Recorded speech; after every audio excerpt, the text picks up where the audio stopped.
Opening prayer is going to be by Janet, then we'll do Pledge of Allegiance. So the first part of their journey was without worry, except the Lord sent them around an area that had been hit by a nuclear weapon. This explosion had not happened because of an aerial strike, but because of sabotage. Many of the nuclear explosions around the country were a result of sabotage rather than a missile attack. Idaho was very rocked by atomic weapons, again, due to sabotage. But because they were responsive to the Lord, they were led around these areas. They learned by experience that the highways and roads were where most of their problems were. If some armed band was accosting caravans and robbing them, it would be on the highway. So if there was anything impassable, it was on the highway. So now, Marilyn, could you read the next paragraph? We also were not on a direct course to Canada. Each morning the council met and perfectly planned each day. Some days we were given the name of a family, a person, or sometimes a ward or town to minister to. Sometimes it was just an impression to go toward a farm or town. We would determine by the Spirit how many were to go, and they would leave in the morning, take with them whatever the Spirit directed. Sometimes we took items that the people we met desperately needed, and we were able to trade for more fuel or fresh meat or vegetables. Sometimes our mechanics went and traded for parts. Sometimes we would knock on a farmhouse door, and the people within had been warned by the Lord, like unto Lehi, to be prepared to leave. We would show up just as they were walking out of their home. Every imaginable thing happened as we traveled, and we learned to never fear because the Lord was ever present in our journey. What a vital lesson. Boy. How many of us have learned this lesson to this point? No. No, I've struggled with that a lot. I know, I think we all have. We all But have. I stayed in the path and I gained, just one little step up from staying with it. Yep. And that it was actually the Lord that lifted me up. Yes, yeah. Nicole? I would share a story about being guided each of the steps. And my phone was broken. My daughter needed me to go meet her, but then I couldn't call her. So each morning I asked the Lord what He'd like me to do that day, and I was to, in order. I was supposed to, wash my car and then cut my dog's hair, and then, it was like, oh, that's not order. I could cut my dog's hair first, and then I can go wash the car, and then go to school. I was trying to reorder it. Yes. But Use I was logic. to be obedient Yes. and do it in order. Well, I went to go and shave my dog's hair first, and the clippers wouldn't work. I was like, okay, I'll go to the car wash first, then I'll come home and wash the dog, and then I'll go pick up my daughter. But my daughter doesn't know because I can't contact her. So I did it in order, and as I'm pulling up to the school, she's walking out of the school with her friend, and they were headed to Subway for lunch, and if I would have been sooner, or if I would have been later, I would have missed her because they wouldn't have known she wasn't in school, so I wouldn't call her out, right?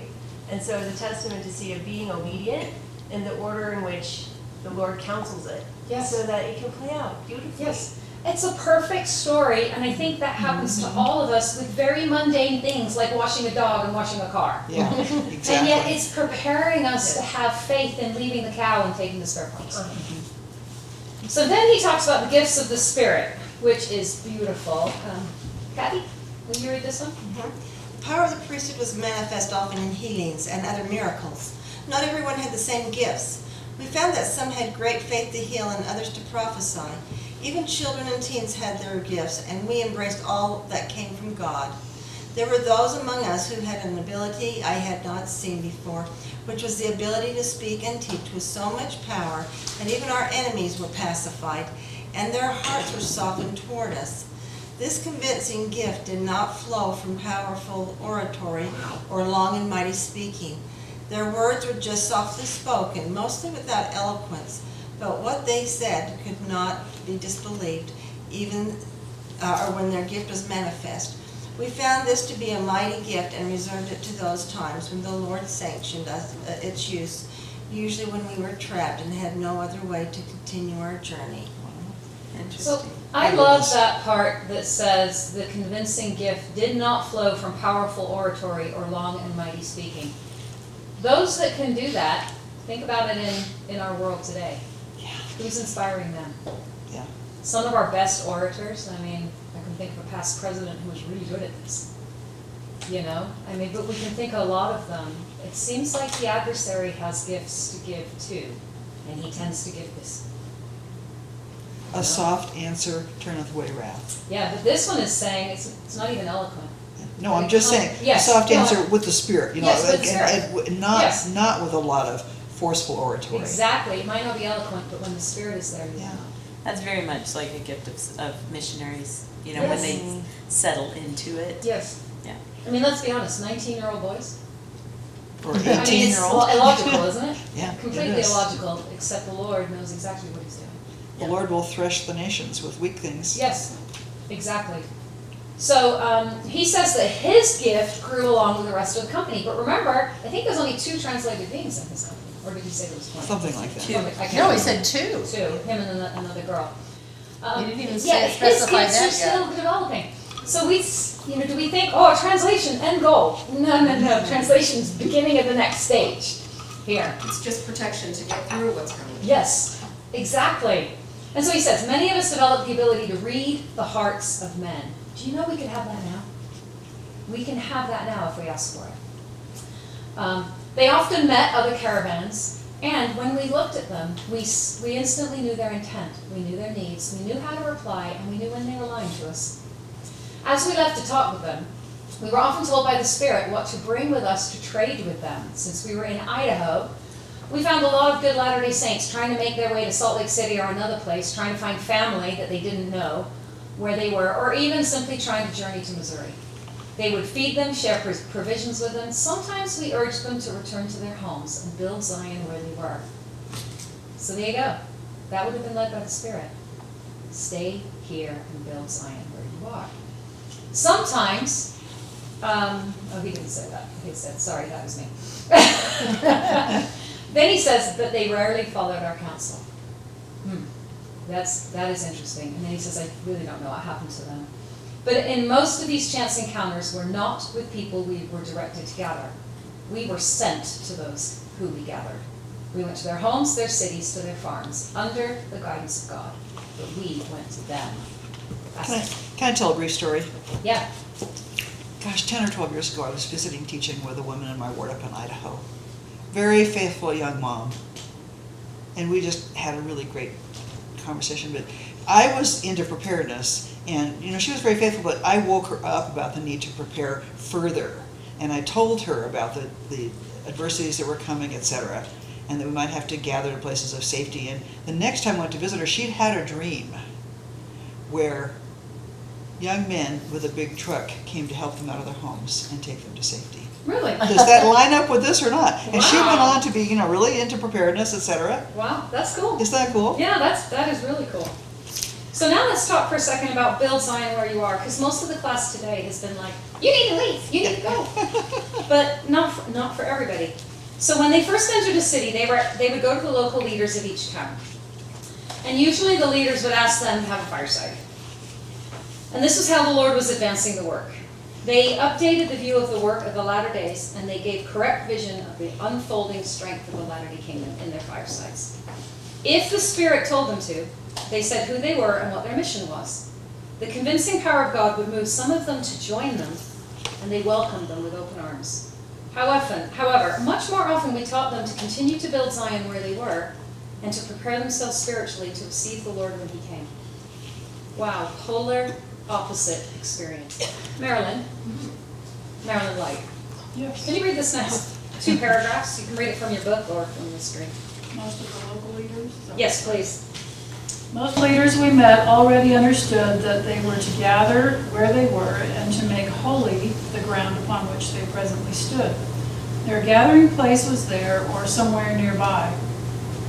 We generally found the saints to be in good spirits with strong hopes, and often, but not always, possessing a fullness of the priesthood just as we had obtained it. If they were lacking, we counseled and admonished them to repent and live up to their potential. Almost without exception, they humbly and gratefully received our words and began their spiritual journey to Zion without fear. The people of the Lord's church did not present a scene of starving people hungering in basements, waiting without hope. Those who survived were chosen for the times before the world was created, and they arose with great faith and willingness to do the Lord's work. They were not lost, they were home. Sometimes all we needed to do was point this out, and they, with the convincing power of the Spirit. So, do you see the message in this little section? Nothing's changing. It's really not changing. Your situation might be changing, but the lessons you need to learn are the same. Be in good spirits, have strong hope, get to the point where you possess the fullness of the priesthood. The message is saying today in your comfortable home versus it would be walking along the I-15 with a big truck. The goal is the same. I love where it says they began their spiritual journey to Zion. Yes. Isn't that what we're all hoping to do right Yes. now? Yep. Yes. The prophet's preparing us, we're in this journey Yes. now. And we're studying conference talks, just one at a time. I can tell you, we probably studied 9 apostles. Every single one of them has been a Zion talk. Every single one. Wow. Without fail. The goal is Zion focus. They don't seem to have another focus right now except Zion for us. So they noticed that there were also gatherings of people not in the church who were full of the Spirit and doing the Lord's work, increasing their faith and living without fear, and we were led to these at certain times. We fully expected to see them someday in Zion, but first we have to make our own way there and build it, and this was the focus of our hearts and minds. While among the saints, we always traded with them. We occasionally had exactly what they needed and what we need. They had what we needed. So they continue their journey with sufficient for their needs. He doesn't ever recall exchanging money, gold, or silver. They are worthless. What mattered was food and necessities. We had the mindset that the Lord expected us to provide for our needs, and He would lead us to obtain them. We felt a complete faith in this process, and we learned so much later that this is a lesser law, and that we were really being brought to greater faith that would allow us to rely upon Him for everything. Let that sink in. Preparation and food storage is the lesser law. We learned this in greater degrees as we continued our journey to Zion. We were taught it in as many ways as it took until it was perfect and a powerful truth. Until we simply had nothing but Him, and that was enough. Dr. Kimber said that our food storages are really to be used for others. And that would mean that we're in a terrestrial state because we don't need it. We don't need it. For those who aren't in that state, they would need They it. would need it. Yep. So Marilyn's going to give me a little break. I gotta go stretch my legs because they're swelling. So this is supposed to be 10:30. Good. So just Well, one we had a section. good discussion. So Yeah, we just have, might just get through this section. Okay, so talking about the changes that he witnessed, that the earth had changed dramatically and the landscape had changed. Mountains had been flattened, valleys had been heaved up, rivers had changed their course and created new lakes. Roads were not passable, and so most cars and trucks had been abandoned. Horses became the gold standard of transportation. I found that interesting. In the devastated areas, if you had a horse, a warm shelter, and something to eat, you were wealthy. How many of us could say that today? Just the food. They don't allow horses in the the paid parking place. Babylon is giving us all of these things. There were towns and communities in out-of-the-way places that had not been devastated and where basic utilities had been restored. The smaller towns were succeeding more quickly at reestablishing law and order than the bigger cities. They had all taken to guarding their areas, and we had little trouble convincing the guards to let us in. They welcomed us. We blessed them and taught them and shared news and meals with them. So I found it interesting that many of the bridges were still intact, and I wonder why that is. The roads were all demolished Oh, blessing. and hurt Yeah, I was gonna across, say, this Lord's power. but the bridges were still intact. Our habit was to camp far outside of a town or city and send a small unarmed group into the city to trade or gather people in. The larger cities were far more dangerous to approach than to enter. It is that way today. Can you imagine what it's gonna be like now?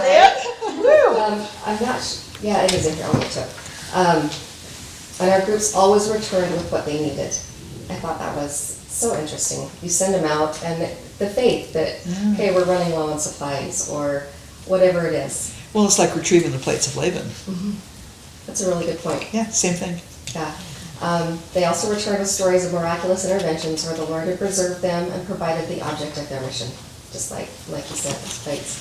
Sometimes they returned with stories of marvelous healings and other blessings they had left upon the people who had been kind and receptive. And I think too, for those in the group, what a faith-building experience for them too, to be a part of that and to be witness of the fullness of the priesthood that they had and would be able to do those blessings and bring healing. They were diverted around when bridges were gone and had to find gradual slopes to travel on. There were times when some of our vehicles became badly stuck. Sometimes we pulled them out with the big truck and sometimes left it behind.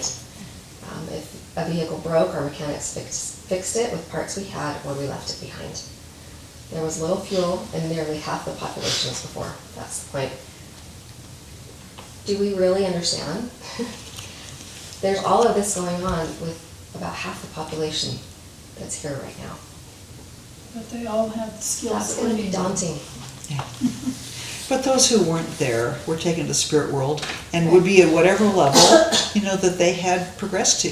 That's going to be fair and generous People in as this well. group maybe have lost family members, and That's there's right. still that grieving and that sense of loss. And as they're going into these towns and creating, these miraculous healings, that had to be difficult for some of them. Right. You Well, know, Spencer's why- own wife died during Yeah. that original flood and earthquake. Right. And so our faith in the Lord's plan has to be to a point where we can say it's perfect Yeah. the way it is. Yeah. When we approached larger cities, we occasionally came upon foreign troops. They would let us approach. Most often we had known before the start of the day's journey that we would meet them. We had a show we put on for them. We acted the part of wanderers with little or nothing among us, basically headed north with no real destination. We actually were not a threat, and we made sure this was obvious. It wasn't a difficult part to play. We appeared to be a caravan of a few strong leaders, crying babies, tired women, complaining teens, and stumbling old men to an undetermined new home. In fact, the only small deception was that we knew very well where we were going. The rest is truth.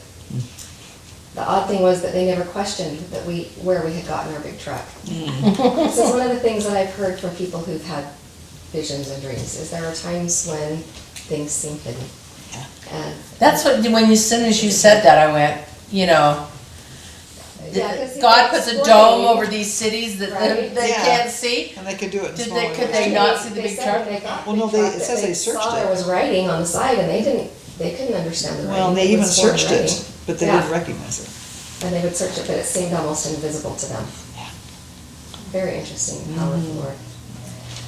And I think this too is, as we read this and prepare us for what's to come, and people who don't have any concept of this, their fear That's right.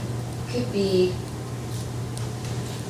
what's the name looking for, like keep them from even moving forward, from Yeah, having any paralyze hope them. of, thank you, yes.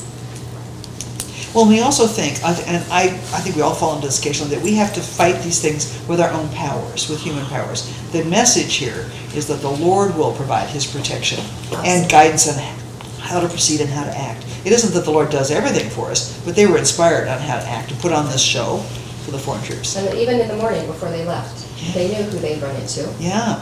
and what they were gonna do throughout that day.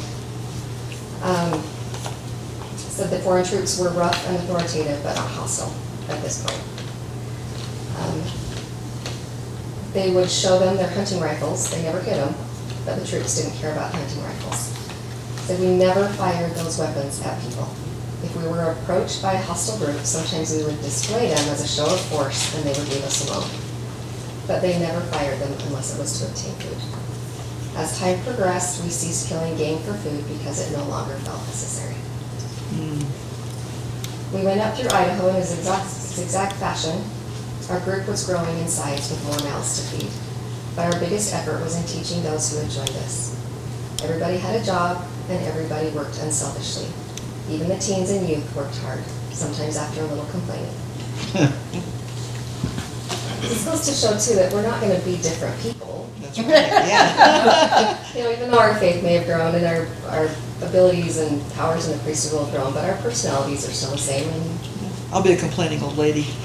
which is why it's important that we learn to create that unity now. Yeah. We're going to be faced with people Right. And master that tendency to want to we get complain through travel discomfort. with, or Yeah. that we have to stay in a city with, that that we didn't necessarily choose to be with? Can we still love and create that sense of unity so the powers of the Lord can flow through the whole group? The leaves were just beginning to change color when we passed into Montana. So they started out in March. That's a So it's long 6 months, time to yeah. get through Idaho. Yeah, There it was a was. lot of damage in the cities there, more so than in Idaho. And there was a lot of lawlessness and chaos. Hmm. What city was this? This is in Montana. They crossed over into Montana. These So bands they're are, going up and then, yeah, they went through Idaho zigzagging and then over into Montana, and then Cardston's just above Montana. oh, okay. These bands or gangs preyed upon the people, taking part of their food in exchange for protecting them from other gangs. And that's where I see, a lot of the movies that we see about, last days or when, militias take over. That's what I see happening here in Montana, that people are scared and they'll, give whatever they have to try and be protected, even though those that are protecting them aren't necessarily Yeah, trust me. good people. Protectors. Yeah, exactly. They're predators. We exercised due caution to avoid conflict with these bands. And we used the priesthood and relied upon the Lord to direct us to safety. And each night we set up watches that rotated every 4 hours. Found that interesting too. That even though they are protected by the Lord, they're still doing their part. Yeah, it's kind of a partnership with the Lord. It's not just him doing everything. We determined by our spiritual gifts that the people came peacefully when people came and they shared supplies. We rarely told them who we were or where we were ultimately going. All of these groups had their own destination and left us within a few days. If a group we encountered was LDS and the Spirit led us to, we would disclose who we were and where we were going and invite them to join us. But most often, they also went on their own way. I find that interesting too. Would we? Never Well, mind. the thing of it is I they don't- were called, and so it may be necessary, Right. they had their own How many of those people that plan. they encountered were just wandering, trying to go their own way, and how many maybe were on a direct mission? But you'd think if they were on a direct mission, they would recognize these other groups. Yeah. I don't know. Every day we cooked large community meals and ate together. I, for one, look forward to that. Me too. I do not enjoy cooking by myself. I don't like deciding what to come up with to make. But if I've got a group of women together and we're working together, I'm Yeah, more it's than a happy way to happier picture and experience. say, That's why we need to look at It was basic food without grills, often without meat, but we thrived because we were being changed, even though most of our company could not yet understand what we were being changed into. I find that interesting. If we're being changed a little bit along the way, do we recognize it? Do we understand what's really happening? Maybe not. Do we think something's wrong with us? No, I think we'll think something's right with us. I would hope so. If I lose my stiffness in my body, I will not, I won't whine about that. And if you're not craving certain things anymore, Right, or you're not as exactly. hungry anymore, and have more strength, or I'm eating all the medium rare meat that I want to now, because I know I'll lose that desire. okay, Helena, we're back to Zion in Canada. Thank you. Do you want a footstool under there or anything? No, I'm good now. I just had to move. Thank you. I'm close to the end of class, unfortunately, and not close to the end of the chapter. Oh, Well, we can pick we're up. not, we're not in a hurry. Either that or you can start again somewhere else. Yeah. Some other time, either way. All right, so Yeah, we're not gonna get near. Zion in Canada. So it took them all summer and all fall to arrive in Cardston. And the closer they got to Canada, the more Spencer was able to see important events in major places, and the vision began now jumping forward. So this is where the vision goes from now. It's no longer linear, it's no longer logical, he starts to see it kind of in piecemeal. They found a large gathering of saints in Cardston, not far from the temple. He estimated there were already about 20,000 people there, and more arriving daily. They had erected a small city on a large tract of farmland a short distance from the temple. It was all organized and orderly. Anne, can you read the next 2 paragraphs? Okay, what does This settlement? Settlement, okay. The settlement was not destined to remain a tent city, though there were many tents travel trailers, motorhomes, and every other type of shelter imaginable in the beginning. The brethren were following a plan, building permanent housing and other structures. There were large stores of food and water. A clear river ran to the east of our camp and provided a source of water. The city was lit by electricity with streetlights and lights and tents and trailers. I knew that the electricity was being produced somewhere in the camp, but I do not remember hearing a large generator running. I don't know where it was coming from, and I don't recall seeing the power flicker or fail. There were hospitals, schools, cafeterias, and every other needed service and facility. We were arriving nearly a year after this gathering had begun, and things were more permanent and orderly than they had been a year ago. The church had taken charge, and the tent city quickly evolved into an organized and safe place with basic needs filled. Men and women were put to work building a permanent city here. Isn't it nice to think they don't want us in tents long term? Yes, yes. I don't do tents. I don't enjoy tents. But that's a couple of years, if you consider I know. when the earthquake happened to this, it's Oh, yeah. fall again. Yeah, you'll The following appreciate year. whatever structure you get at this Uh-huh. point. Yeah, for sure. That's right. He also says that there was no money here. They had all things in common and they were happy. The people welcomed them without suspicion. They were the first major group to arrive, but other groups that had left Salt Lake at the same time began arriving every few days. They had left as hundreds and were arriving as thousands. Some had come through California, Oregon, Washington, and had inspiring and interesting tales to tell. And we greeted them almost as Mosiah, Alma and the sons of Mosiah. We fell upon their necks and rejoiced, glorying in the work our God had accomplished by their hands. He says, if defense was needed, it was by divine intervention. Now, he says, I were aware that there were other gathering places like this throughout the United States, Europe, South America, etc. Anywhere where stakes of Zion had been fully organized prior to the earthquakes. The power of God had infused the church, which had arisen to full capability throughout the world. The church had a worldwide communication system in place, and the prophets and apostles led us with inspired counsel and kept us informed of world events. Lawrence, can you read the next paragraph? We were shown a place to camp and were given food and places to sleep. We did not stay as a company, but spread throughout the city on various assignments according to our several skills and abilities. I was invited to go with our 12 to report to the brethren in Cardston. We walked a modest distance to the temple, where the church leadership had offices.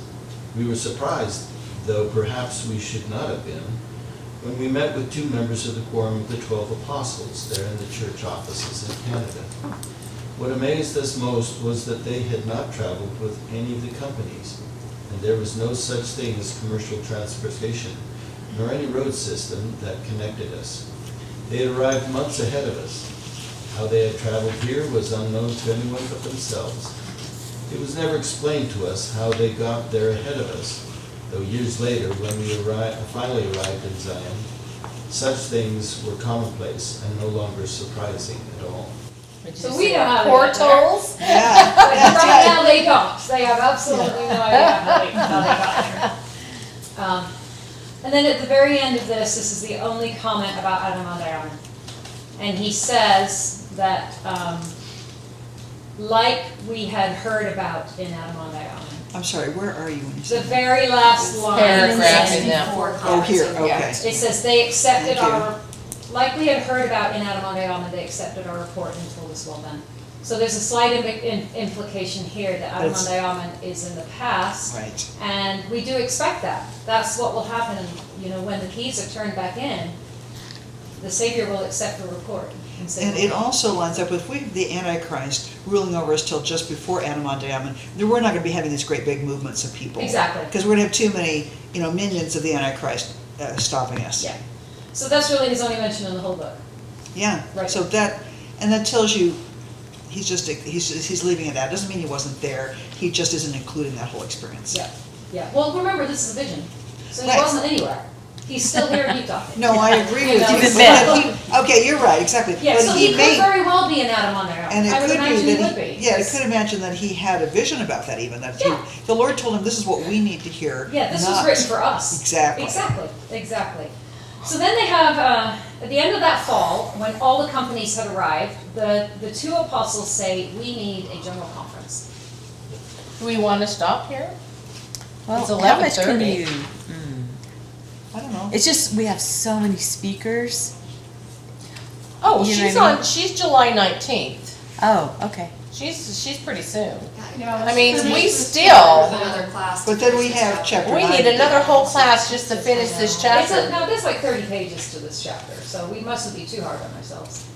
Right, It's a long and then, but the chapter. chapter 9's quite long also, it's like 50 pages, and I it's know. meaty, but you know, it's worth going into this in depth. I appreciate how you do that. Okay. It's a gift to us. I think it's important because I want you to see the growth and the ascension. Uh-huh. It doesn't matter where they were and where they went. when they It's were the there, yes. growth that we have to really get into our psyche. Yep, That no matter how it happens, we need this same growth. yeah. And there's a myriad of ways to do The it. thing I like about this is I read it a couple of times, and it's like you skim over the words. When you sit and discuss and talk about it, I become enlightened. My eyes are open. I agree, we all are that way. Yeah. I'm learning so much more than I ever did from just reading it. It's amazing. Amen. I mean, we can stop here because, I mean, he does end up leaving, Cardston eventually, but Yeah, he there's still does. some lessons in Cardston, so we can just stop and pick it up. I think we should. Let's wait. Okay. Thank you, 'Cause, Helena. I mean, Thank that's, you for the details on Adam on Diamond, that was awesome. yeah. I think it's timely last year when President Nielsen, his talk was on momentum. And I think that's something that we need to take into consideration. That Yeah, if we're gonna get to where we're going, we've gotta keep that momentum going and use it to progress faster and faster. can I add on to what Andrea just said? I had a big epiphany when I made the decision to move to Utah in 2020, and after COVID went, my family came and then they left. I got confirmation on July 4th weekend, 2020, that I was to move here. Absolutely, it took me 10 weeks to go through my house, big house, lots of preparedness stuff. And I found an apartment halfway through that process that was 900 square feet. That's half my living space with no garage or side yard. So I told the Lord, being old, that I could not do this on my own, and if He would show up every day and help me with that process, I would testify of Christ every time I had an opportunity here in Utah. He kept His promise. And now I'm struggling to write a book that I don't have the ability to write on my own. And every time I sit down at my computer, I pray for His help, and I get it. I reread a chapter that I wrote on sometime earlier, the one on How Many Second Comings, and I was stunned. I said, I didn't write this. Because it was way better organized and expressed than I can do on my own. I tell people, if you want to get closer to the Spirit, tackle a hard project that you can't do on your own. And then invite the Lord to show up every day, because He will. I am one of the least of the saints in terms of my desire to be good. I have laziness and procrastination, all kinds of lack of charity. But if you need Him and you invite Him in, He will come. Yeah. And so I'm grateful now for this chance, because I'm getting on top of interfering dark spirits I didn't even realize were there, Yeah. that were holding me back, and I'm commanding them to leave. Yeah. And so we are stepping up, like now with it. And the story you told me about your daughter the other day was that's helped you step up to much higher ground, and that's the way to get there. I know, unfortunately, the hardest things in our life Yep. bring the most growth. They do. Yeah, they do. They do. Yeah, there's no comfort in the growth zone, and there's no Yeah. growth in the comfort zone. Yeah. What I appreciate about Janet's story is there's nothing more mundane about moving. Right. And yet she managed to include the Lord in that process so that she could learn and grow from that. We think we have to have these marvelous experiences, and yet Janet was able to include the Lord in the Well, moving process. I will correct your words. My motive was not to learn and grow. It was just to make the decisions, what to get rid of and what order to do it in and how to get help. I needed help, and the Lord inspired me. I had friends who came and volunteered. I had 2 teenage girls I'd hired to work in my garden who came and were wonderful helpers. Then their mother worked off a freezer she was going to buy from me, helping me clear out my garage. So it all fell into place, every single thing, and I felt Yeah. really good about the stuff I got rid of. there's nothing I think about I wish I still had. Yeah. That's amazing to me, and I still brought a lot of preparedness stuff with me. So let me change what I said about Janet. Yeah, she's a Debbie. So she was having a very mundane experience, and the Lord was like, yay, she's gonna need me. Yeah, I can right. help her ascend. In the prophet's speech or talk on Faith Will Move Mountains, one of the things that he said, I think it's the third one, is to find things that require faith, things you don't think you can do alone. Yep. Do them. So it's also his words as well. I love you it. just said. Yeah. Yep. Thank you. Thank you. I appreciate everybody's insight, because as you can see, we are all being developed spiritually now for what we can contribute to this process. Yeah. So don't be afraid of whatever you are asked to do or you feel called to do. You know, just ask for the Lord's help, because He has a purpose for every one of us in a very different situation. What settled on me here was they've just spent a year traveling as a company, and when they get to Cardston, and I wonder if that's going to happen to us as Sisters of Liberty. I think that's a pattern. We love being together, we love learning from each other, but at some point the Lord is going to say, spread Say goodbye. out and serve. This was the preparatory. Yeah. Yeah. You know, it really is, because most Latter-day Saints, they don't even realize how close we are. Yeah. I've talked to different people, oh, we're still 50 years away. That's Just their looking wishes at them like, sometimes, yeah. wow. Yeah. How can you even begin to think that? But they don't study these things in depth. Yeah. And coming together as a group and bringing all our intellect or lack of intellect to learn, this is how we progress and grow. And we can, let's plan to have a Sisters of Liberty meeting sometime while we're building Zion. We'll all have been scattered. Think of the stories we'll have to share. I want to hear your experience when you're done, and I'll have a different one. Yeah, we'll all have different ones. Well, thank you, Helen, I appreciate it. And Marilyn, thank you.